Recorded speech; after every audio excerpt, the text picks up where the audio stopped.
Assalamu alaikum, brothers and sisters. Welcome back to another show from Al-Qassim, where you will find yourself being introduced to many aspects of the Saudi culture and, of course, what's cracking in Al-Qassim itself. So, before we start, I'd like to introduce our beloved guest, brother and Dr. Hamad Al-Ghunaim. He is the assistant professor in the Buraida College of Technology, and he is the director of the World Assembly of Muslim Youth in Al-Qassim. And of course, I'd like to introduce my partner and my friend, brother Fahad Al-Eid. Hi. At the beginning, we have three special thanks for, first of all, for those people who keep contacting us through email, through calls and everything. The second thanks is for Dr. Muhammad Burayan. He is the General Supervisor for Channel 2, and thanks him a lot. The third thing is for Abu Umar, Dr. Abu Umar, for joining us today.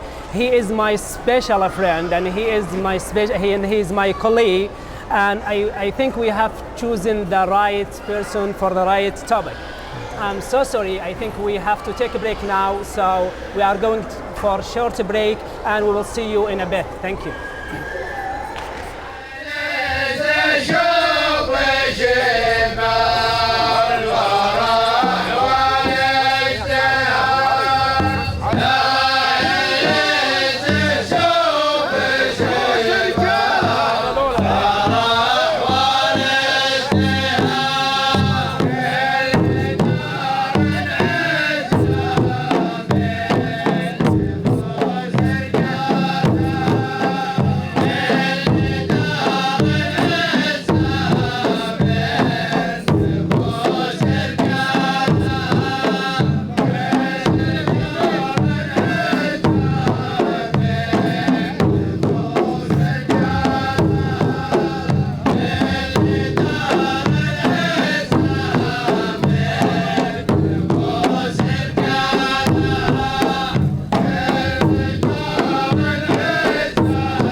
Assalamu alaikum wa rahmatullah, brothers and sisters. Welcome back.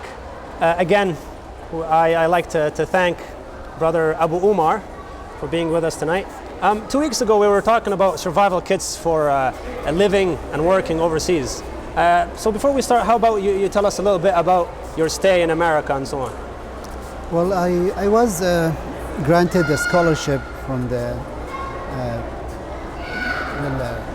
Gotivot to study master's degree in teaching English as a second language. ESL, yes. And I chose Kansas University because I have known some people, some Saudi students who have studied there, and they recommended that university. When I went there, at the beginning it was not really hard because there are already some Saudi students who helped me a lot. Actually, they developed a very nice system of welcoming newcomers. Mm-hmm. They provide temporary housing until the person settles down. Then so they can feel at home and everything. Exactly. So the community there are doing a really good job. Exactly. Yes. So I didn't actually feel homesick or anything. Something. I started right away with my studies. Interesting.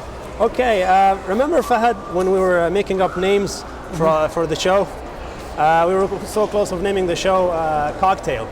Because here you find all the colors of the rainbow, basically. There's a variety of topics we deal with. So tonight we have some themes to tackle, and the first one, which is the awaited topic, is time management and holidays.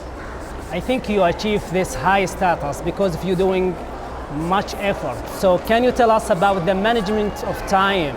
Do we have to set goals or objectives before doing anything? I think time is life. So if you didn't manage your time very well, you could not achieve a lot in your life. Very small aspect concerning managing time. A lot of people use the term time organizing, which is, in my personal point of view, it's not. So it's not accurate. It's not an accurate term because time has always been organized from seconds to minutes to hours and so on and so forth. So thank you for using the right term. I mean, time management. Mm-hmm. So if a person wants to be successful in his life, he needs to put a timetable, a schedule for his daily activities, for his weekly activities, for his monthly activities. I need to know tomorrow what I'm going to do at what time to be successful in life. And of course, managing time depends on the person's lifestyle, job, interests, and other aspects socially and financially. Interesting. Okay, can you tell us about the ideal day for an average person? How can we spend our time? Of course, it depends on the person and the background. It's different scales. Like if you're a student, if you're a wife or a husband, and so on, right? So, usually, I think there is a rule that applies to everybody. Mm-hmm. You need some time for yourself. Mm-hmm. You need some time for your job. Mm-hmm. You need some time for your family, and if you have extra time for your hobbies or your friends.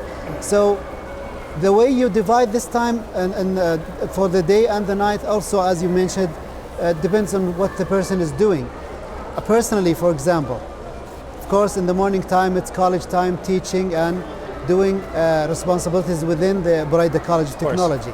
Then I go back to my house, have lunch, spend some time with the kids, ask them what happened in the school, and then try to take a short nap before I go back and work again in WAMI qassim office.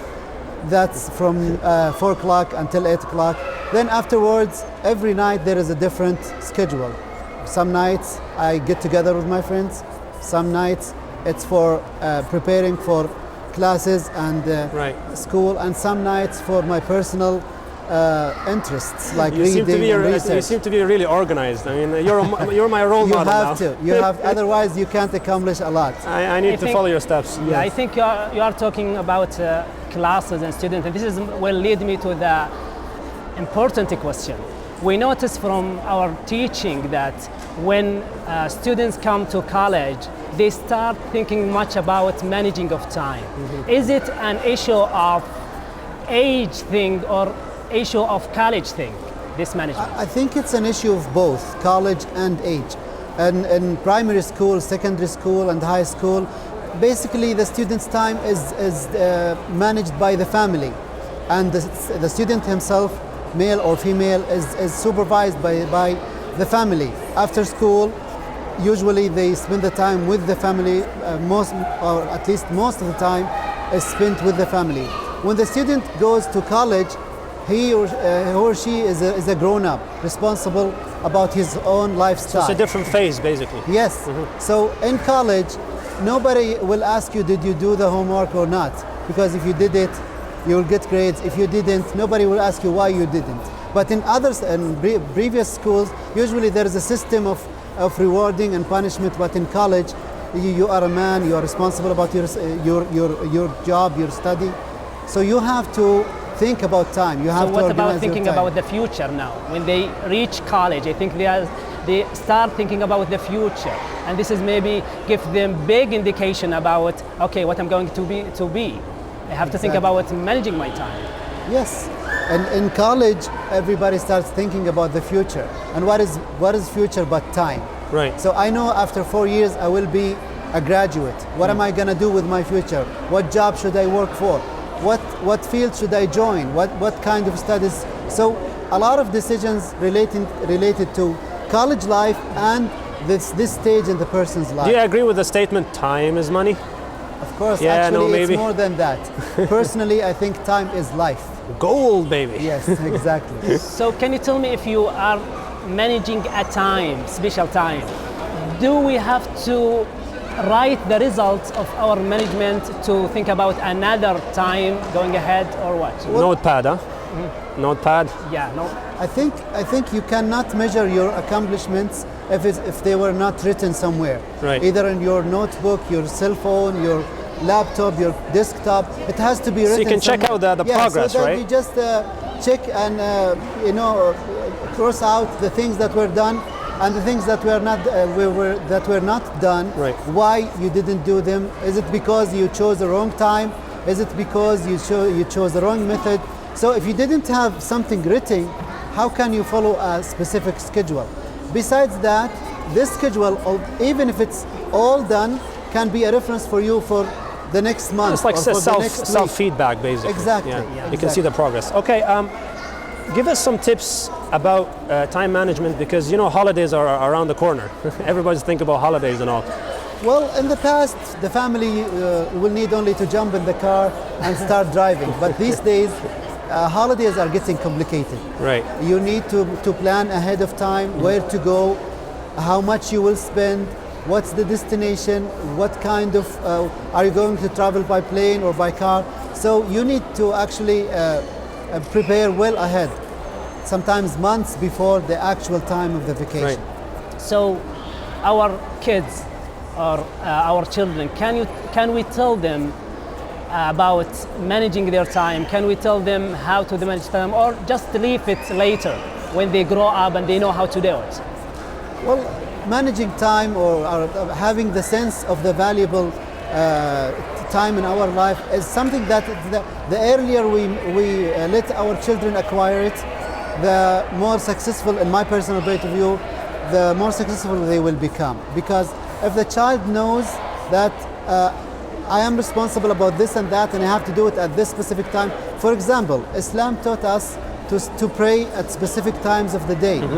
And personally, I think the best way to divide the day is according to Depending on that backbone. Yes, exactly. Interesting. So you tell your child you are going to fix your room before Dhuhr prayer.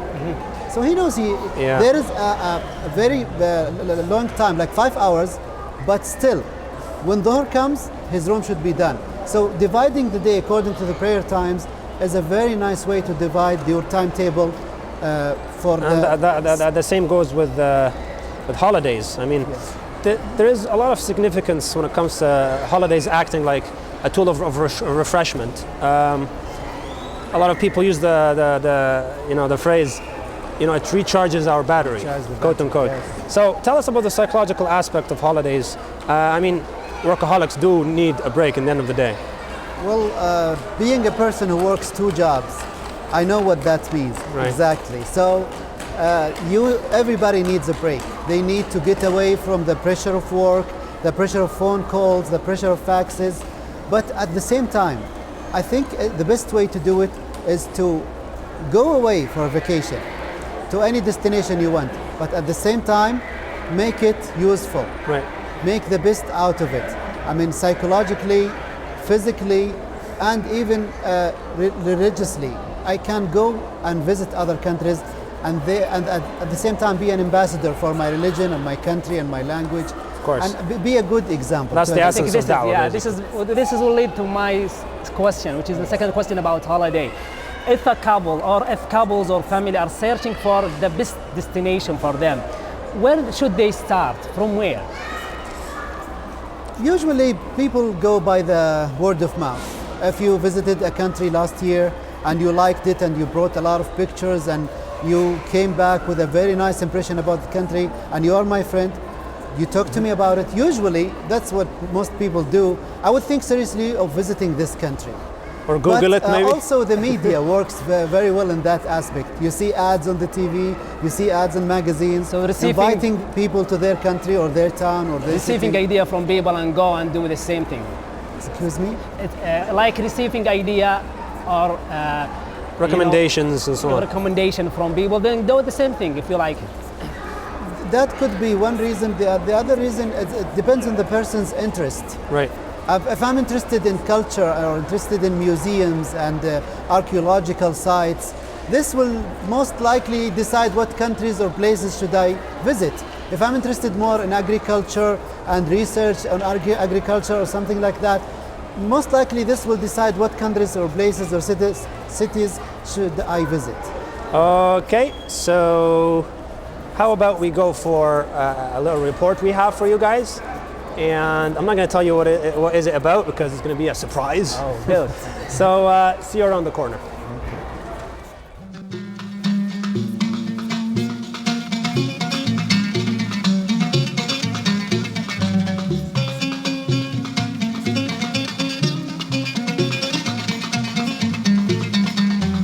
All viewers, welcome to Al Khabra Old Village. This is an old village. This is around 300 years ago, and this village, it's one of sample of Saudi Arabia villages here before, and here we are giving you one sample. As what you see here, this is the old Al Khabra village. You can see all here. It's old houses, and this maybe around 330 houses here in this village. And if you can see, after this houses, you can see some farms here outside, and this is what they are using before. They are going there for farms, and after that they will come here to these houses.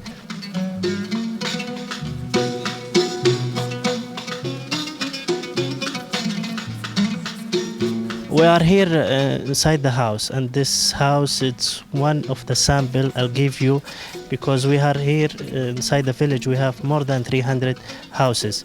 So here I will start give you one of the sample of the house.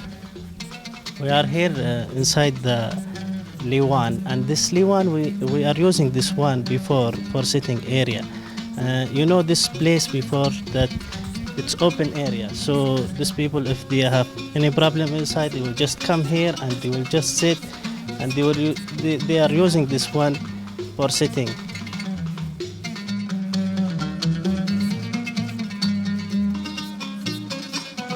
Here, this is what they call before al-majlis, or mail receiving area. So can show you some. You see the way here, they are coming here and sitting. All the boys, they are coming here to sit. Now here, we'll pass by Liwan. Then after that, you see these rooms. Before they are using these rooms for sleeping, for sitting. And this is the kind of sleeping before, the rooms before. You see this kind? This is make of jobs. And this is what they are using before.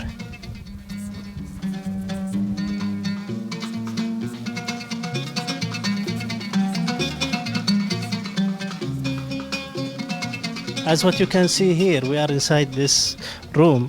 This place before they are using for receiving area, or they are making some coffee, and they call this one al-qahwa. And here we are using this one for storage lakes, and we are called this one al-khabia before. Some places they call it ad-dakka. And this is what they are using for lakes. They will just take here and they will make some. They will burn here and they will make some coffees, and they will just make stories, coffee, and they will just talk and talk.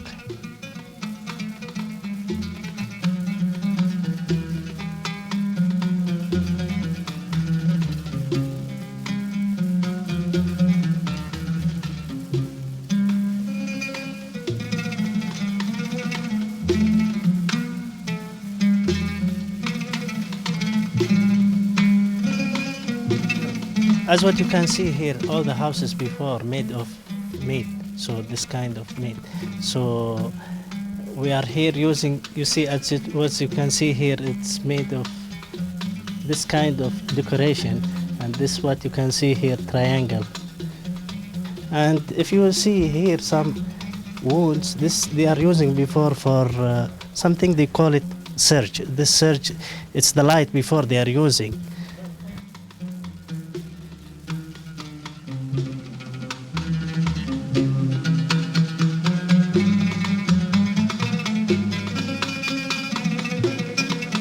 As what you see now, we are inside the kitchen, and this kitchen, this is what they are using before, the old fashioned. You see, this is what they call before, it's mawgad. Mawgad, this one, this is what they are using now at oven. You see, as what you see, it's very simple here. They will just bring some legs and they will just put it here and they will make fire. And you see here, the walls, you see, because here they are using here fire before, you see how they call this one, and this is all because of the fire here. And as what you see here, there is no place for the refrigerator or oven or anything here, because before everything they are using here for natural. There is no something for storing.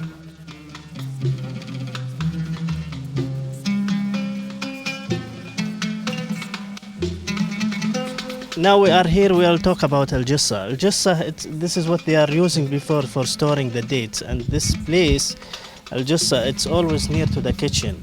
And you know, inside all the houses before, they are using this kind of storing, al-jissa. And you know, Al-Qassim before area, it's famous with dates. So this is the kind of storing before they are using for dates.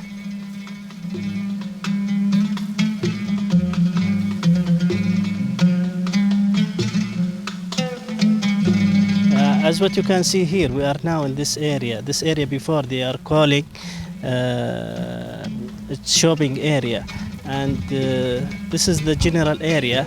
They are using this one for animals or grass or whatever they are using before, and the customers, they are coming from outside for this place to sell the things they have before.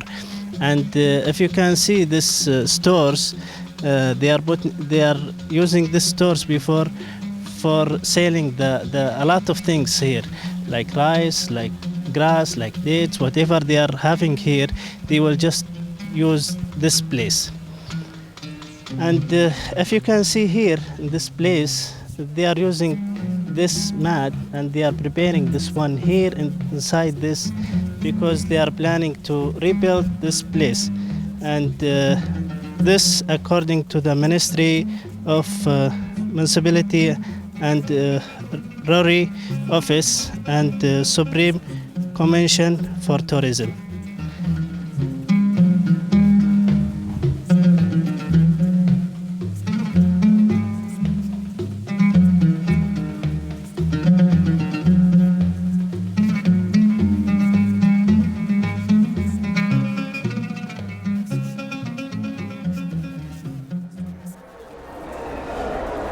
Welcome back, brothers and sisters. Thanks a lot for the official in Al Khabra for this report. Thanks them a lot for their effort and everything. It's good to have a report about one of the cities here in Al-Qassim. Abu Umar, if you're a tour guide and you're asked to present a mini talk, okay, in a conference about tourism in Al-Qassim, what will you present? Well, in Al-Qassim there are so many places to go and so many things to do. Mm-hmm. If a group of people asked me if we came to Al-Qassim, what are you going to show us? Actually, we have so many sites. Some of them are actually known internationally. For the example, the camel market, it's registered in Guinness Book Record as the biggest camel market in the world. We have the dates market in Buraydah, dates market in Unayza. There is Al Musokaf, also a site in Unayza. There are For souvenirs and exactly, and sculptures. there are so many old farms with houses like the one we saw in the report. They can see that, and we have also some ancient wells in Ayun al Jawa where you don't see any stones. They're just like a hole in the ground, and when you look at it, you don't know how actually they dug these wells, holes, because there are no stones, nothing, just one piece until the bottom, until the level of the water. When looking at the old houses, I was wondering, the people back in the day, when the dinosaurs used to walk by, how did they spend their time? Well, a human being has always been busy, even in ancient times, but they have less responsibilities, less distractions. And the farmer would wake up in the morning, go to the fields, come back by sunset, have dinner, pray Maghrib, pray Isha, and sleep. What a life, man, what a life. And that's why they usually wake up hours before the Fajr prayers. Qiyam al-Layl hardcore, man, I'm telling you. Because they already had enough sleep, because they went to bed like 7:30 or 8 o'clock. They wake up at 3 o'clock. They had enough So sleep. they were physically and spiritually fit. Exactly. I mean, today life is really complex. It is. Tell me about it. It's much different also. I have school-age kids, and we have to fight with them every night to force them to go to bed, because they would go to bed late, wake up in the morning, have a sleep, go to school, and then their presence in the school becomes useless because they are tired. They didn't have enough sleep. You know, in the Quran, there's a lot of landmarks mentioned, and they reflect something, right? They're a reminder for something. Like, oh yeah, this group of people were destroyed because of this and that. And here in Saudi Arabia, there's a lot of landmarks which reflect rather culture in this case, okay? So I think it's an educational tool. It is for the new generation. It is an educational tool, but going back to your question, actually in Saudi Arabia we have both. We have some of these sites were mentioned in the Holy Quran, like Madain Saleh, like the people of Shu'aib near, I think, Umluj city. I have seen a place where people living there told me that the people of the Prophet Shu'aib lived here. That's the places mentioned in the Holy Quran. But talking about these places that were just mentioned in this report, I would like to thank the Supreme Commission for Tourism and Antiquities for preserving these sites, because I'm almost sure that few decades from now, our kids will have no reference of the way our fathers and grandfathers lived. Yes. You know, they had to struggle to be able to live in this harsh desert. I mean, for the kids, for our children to see how their fathers and grandfathers lived, helps them to appreciate what we have now, this luxury, this very, very easy life, if I could say. So they can appreciate life more. Yeah, they can appreciate life, and I also appreciate what the government and the people are doing day and night to actually protect the culture. To protect the culture and to grant us this life we are living now. Abu Omar, I'm so sorry, I will take you from the past to the future, and you know, having a break after I think 1 week or 2 weeks, and what's the best plan for our kids or for our families to go around Qassim here? Well, I think I mentioned some places before, like the archaeological places and the heritage places, but for Qassim people, it has always been the best thing to do with the family is to go out to the desert, especially these days. They call an area kashtas, right? Yes, kashta, or going to the desert to enjoy the pleasant weather these days. Some places in the desert are now green because of the rain. We can practice so many hobbies. Right. So many hobbies related to the wide space we have. But personally, I have a personal hobby that's really, really, really useful for the soul and for the body. That is like taking long walks in the desert. Oh, I thought you were going to say tat'ising. No, you walk, you get fit physically, and also you enjoy looking at the small details of the desert. A lot of people pass by seeing only sand and small bushes. Stop there and step out of the car and start walking and look around.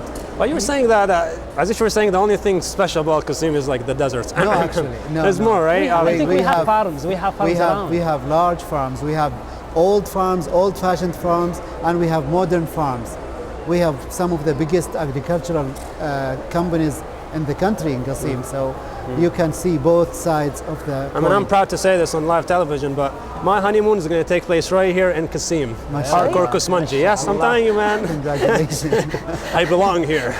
That's good to hear. Interesting. This is good news. Actually, I'm kind of hungry, so how about we start talking about our subtopic for tonight, which is food. Food. Yes. As you know, food, in the eyes of many, by definition, is the exploration of culture. So what's the connection between culture and food? Well, Because we have a report about food, by the way, that's why. in every culture, food plays an important part of this culture. You cannot separate any culture from food and the habits of cooking and preparing food and eating food. Because some people live to eat, some people eat to live, you know.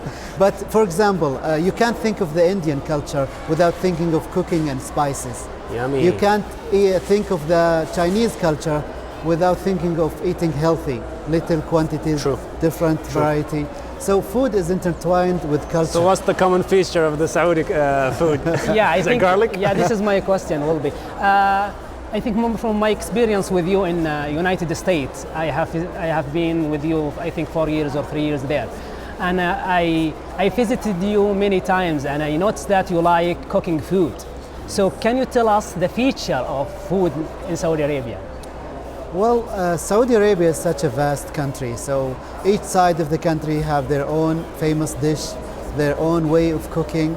So if you go way up to the south, like in Abha or Al-Baha, you will see very, very amazing ways of cooking, like grilling chunks of meat on top of a burning stone or something like that. If you come here back to Al-Qassim, you will find some very peculiar ways of cooking, like mandi and stuff like that. Mandi. That rings a bell.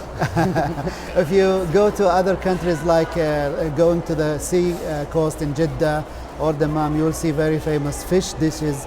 So in every, personally I love to cook, so about that, Mecca, I think that they're famous for this dish called taqatiya, right?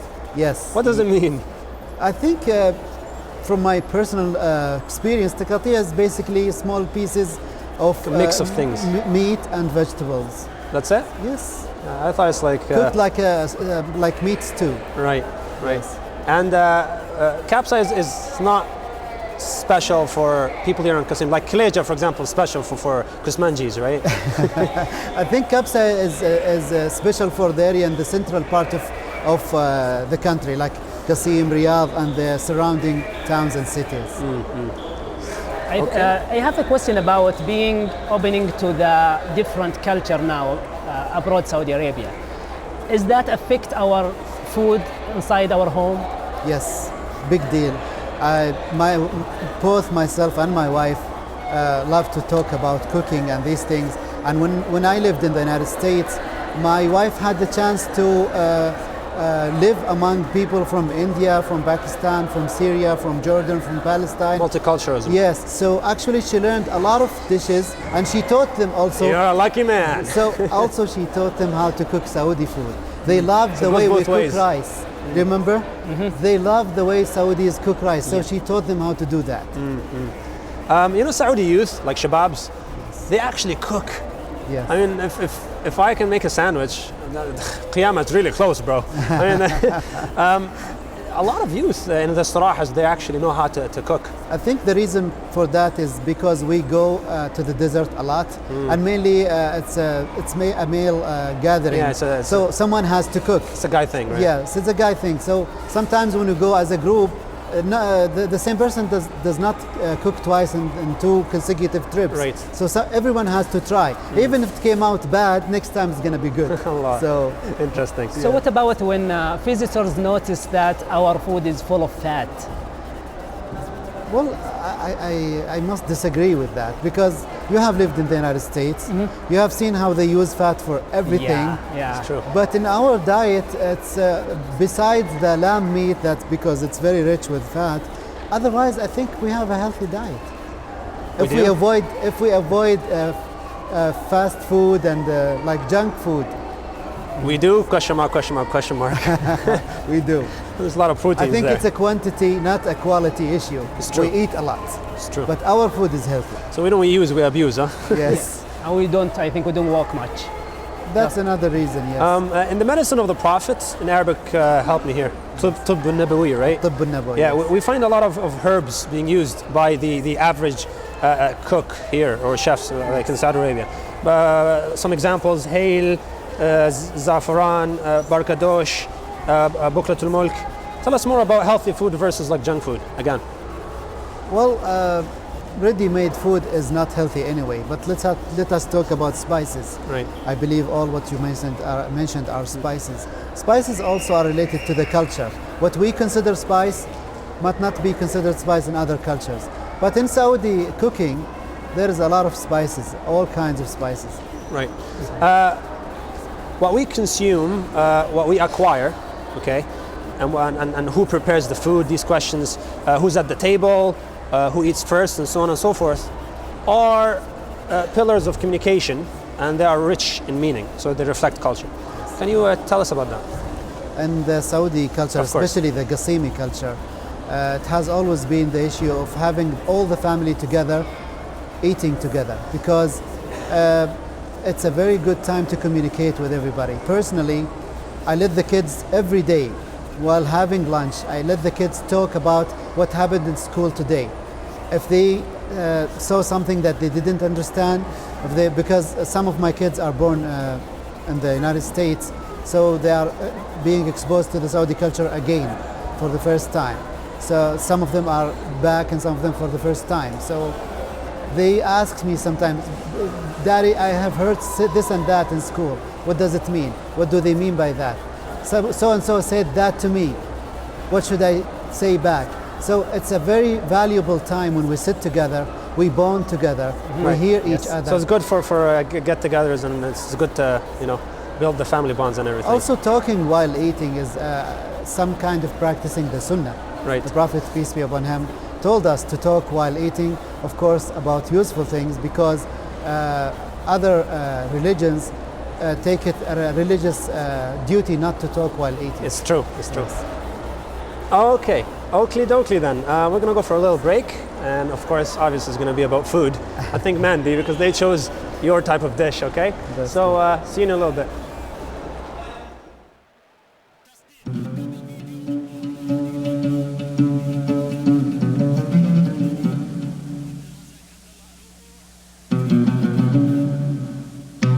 Welcome you here, Channel 2, in the small farm of Mr. Ahmed Al-Triman, the owner of Maraya Company. We would like to show you how to prepare the best meal in the kingdom. They call it mandi. We have here our we can call them cookers, Mr. Abu Sliman Triman and Mr. Ali Al-Houdi. They will show us how to prepare the mandi. Okay, you can start now.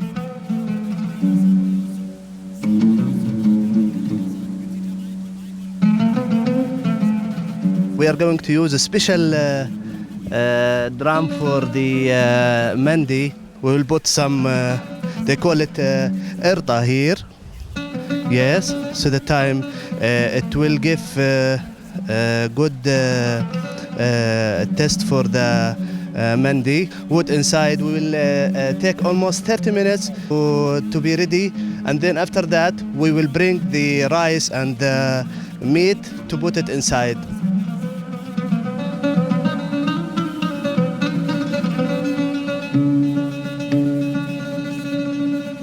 We will see how they will prepare the spices for the mandi.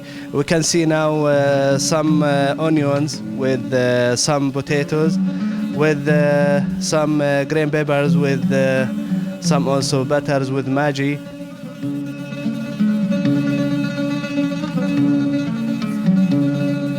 After we cut the onion and with tomatoes and small pieces, now we will put it here in the cooker and we'll mix it together.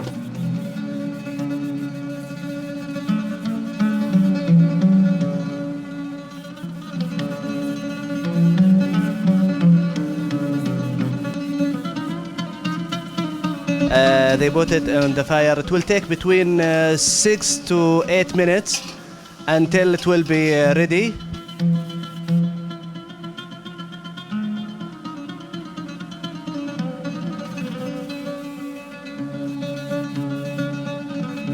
We will put the tomato together with the onion. Yeah, really, it's very delicious. The smell is very nice.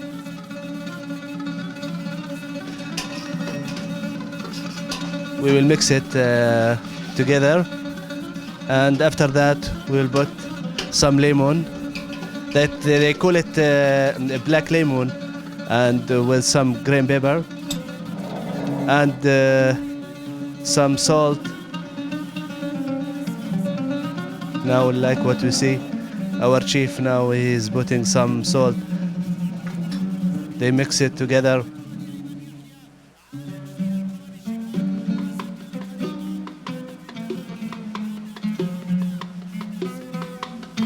We will put some water now, almost 1 liter, for 10 minutes.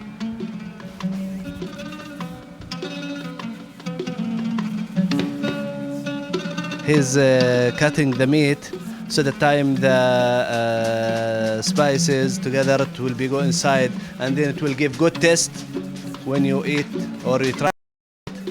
Like what you see now. Our chef, he's putting the meat now inside the cooker with the spices, with the water.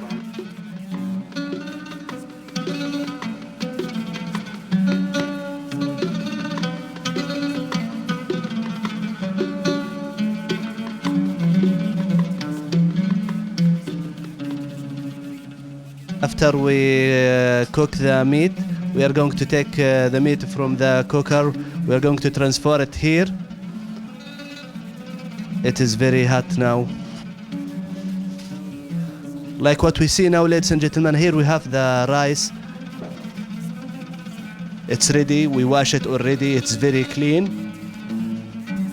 After we put the meat here, we are going to put the rice on the cooker.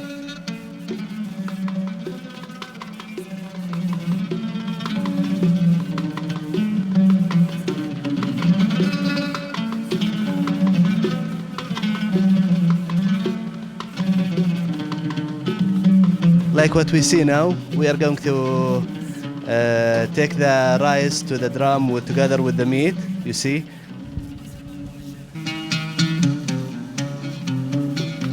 Now, like what we see, ladies and gentlemen, we are going to put the rice inside here. So the time they will bring all together the rice with the meat together inside the drum.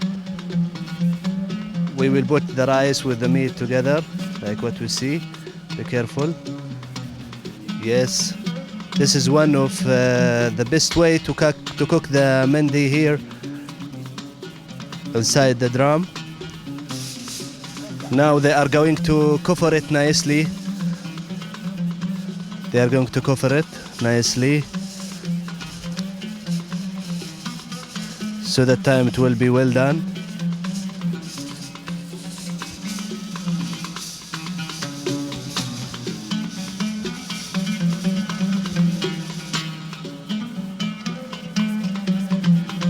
Now, after almost one and a half hour, or 1 hour exactly, we are going to open the drum, and we will see the mandi. It will be ready. We will cut it nicely.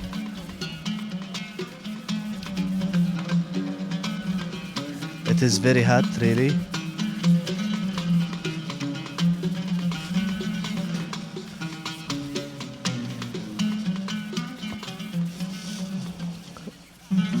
the rice out of the drum. Wow, that is really very nice. The meat, it's getting well.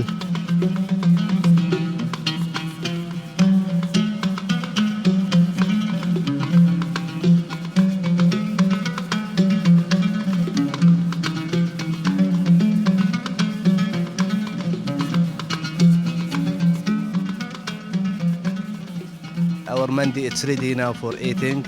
It is very nice. It's good looking, really, for eating, and I think the taste it's very delicious.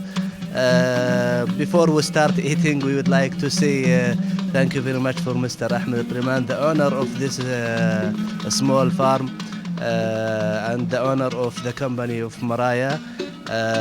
Now the food is ready for eating. We can say Bismillah.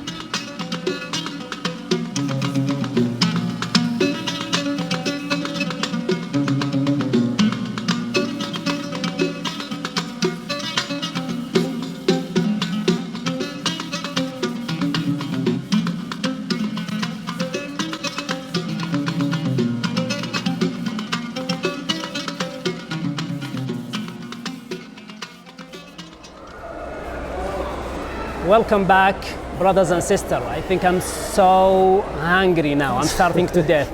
Thanks a lot for people who set this report for us. And from this report, we can know the relationship between culture and food. And Abdulhadi is going to talk about this now. Actually, I had a question. Thank God Mandi doesn't look that scary compared to Mufattah. The first time I was introduced to Mufattah, that thing was looking at me, man. I was scared. I mean, I lost my appetite, seriously. But the problem is, the interesting thing, you know, to note is that, quote unquote, again, they force me to eat. You know, I don't know if it's a stereotype, but they're like, yeah, brother, you must eat the food or we'll be offended. I'm like, what? Well, first of all, when someone offers you mufattah, he is offering you the best. Right. So you should be thankful. This is one thing. The other thing is that that is to some extent true.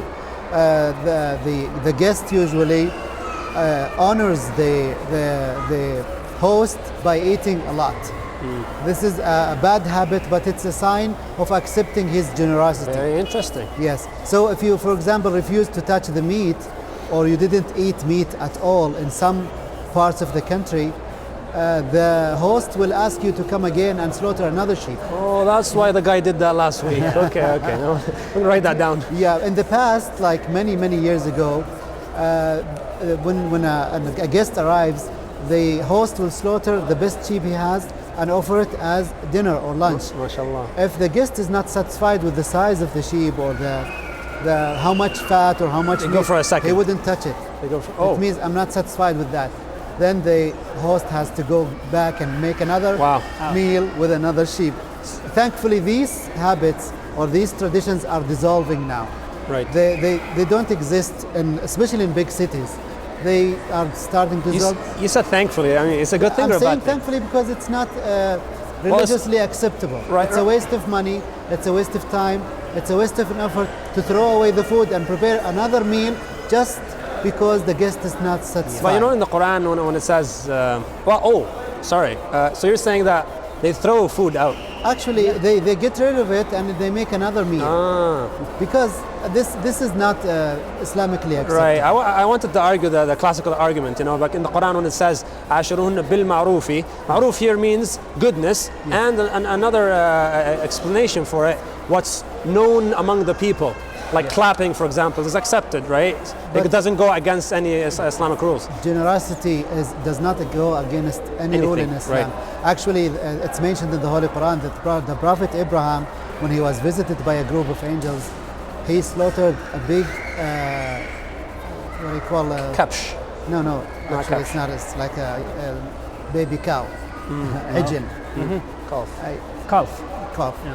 And he actually cooked it and brought it to them. So Allah subhanahu wa ta'ala in the Quran praised him for his generosity. So that's my point, that there's some cultural aspects which do not conflict with Islamic principles. Yes, you know, exactly. that's the point. Abu Umar, when I saw the report here, a question raised to my head. Is mandi just special for Saudi Arabia, or it's people everywhere I had the same question. doing the same thing? Well, putting food underground with charcoal to cook it is not specific to Saudi Arabia. Oh, I have been to New Zealand in 2006, and they have a feast, they call it hongi, in the indigenous people's language, the Maori people. It's basically a mandi, but in their language.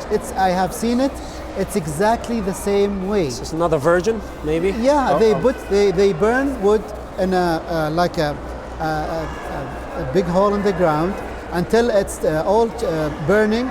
Then they put the food, the meat, the chicken, everything in a basket and lower it down and cover it up. It's basically the same thing.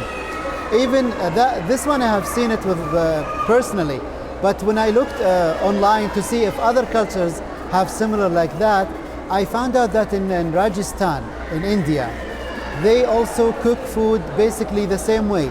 They start a big fire, then they wrap the meat with banana leaves, and they dig up the fire, put the banana leaves with the meat inside them and bury them back again. That's so crazy. it's basically some kind of a mandi. Same So- thing. Another question. Foreigners, when they come from outside, they discover new attitudes, practices, and rituals, concerning food and all. So, I'm being invited to a house. One of my students / friend, Yes. Abdulعزيز Humaidan. Am I allowed to actually tell him what I like and what I don't like? Is that like considered to be aib? Well, if you want to follow the Saudi traditions to the letter, it's considered impolite to say, if there is a big variety of food, for example, it's okay to eat from this and not eat from this. But if there is only one dish, for example, like rice and meat, you can't say, I can't eat this. Right. It's impolite. So is it just one kind mandi, or there are different kind of mandi? Well, since mandi is very famous in Qassim, people are starting to get creative, Okay. They make like lamb mandi, beef mandi, camel mandi, fish mandi. The first time in my life I made mandi, I was 14 years old. Oh. Yeah, that was many, many years ago. The days of Nuh, huh? So mandi has always been famous because we live in a desert and it's easy to prepare the place where to cook it. Who knows? Yeah. And one thing about mandi is really convenient is that you put it, cover it up, and go away and do something else until it's done. You don't have to stand at the oven and keep cooking for So hours. stop watching. Is it just- healthy? Is it healthy, or? The old way, the traditional way, It's where more healthy, I think. no, actually, the old way was not healthy because all the fumes coming from the charcoal is infused in the meat and the rice. And they say it's carbon dioxide or something. It's not good for the health. But later in these days, they started cooking mandi without actually exposing the meat and the rice to charcoal. They would expose it to like heat from outside the barrel. Okay. Okay, perfect. Last but not least, I would like to thank you for being with us. We are blessed. I'd like to thank my brother Fadil Eid also, and Al Nakhil administration, of course. See you next time, and hugs and kisses, hugs and kisses. Our best wishes also from our team here, the presenter and the flower, Ahmed الصقعوب, and the prepared Fahad Al-Eid and Abdul Hadi, and the technical supervision is Abdullah Shamiri, and the director Tariq السمحان and Abdullah الوابلي. Thanks a lot for your time and for your watching us for the whole hour, I think. And we'll see you again soon, inshallah. Inshallah.